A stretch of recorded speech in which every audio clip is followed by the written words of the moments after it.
ఇటీవలే తెలుగులో ప్రముఖ స్టార్ హీరో ఎన్టీఆర్ హీరోగా నటించిన 'దేవర' చిత్రం విడుదలైన సంగతి తెలిసిందే.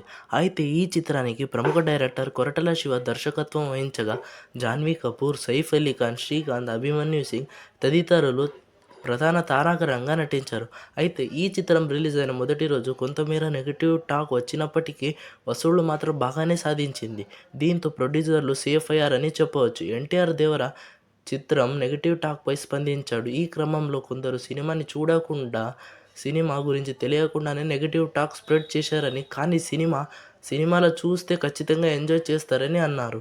అలాగే సినిమా చూడని వాళ్ళని కాకుండా సినిమా చూసిన వాళ్ళని అడిగితే కరెక్ట్ రివ్యూ ఇస్తారని, 'దేవర' విషయంలో కూడా ఇదే జరిగిందని, ఈ క్రమంలో మొదటి నెగెటివ్ టాక్ వచ్చినా మంచి కలెక్షన్ వచ్చాయని అభిప్రాయం వ్యక్తం చేశారు.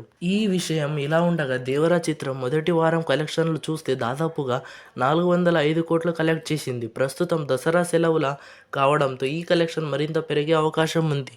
ఈ వీడియో నచ్చితే లైక్ చేయండి, షేర్ చేయండి, సబ్స్క్రైబ్ చేయండి. అలాగే కమెంట్ చేయడం మాత్రం మర్చిపోవద్దు.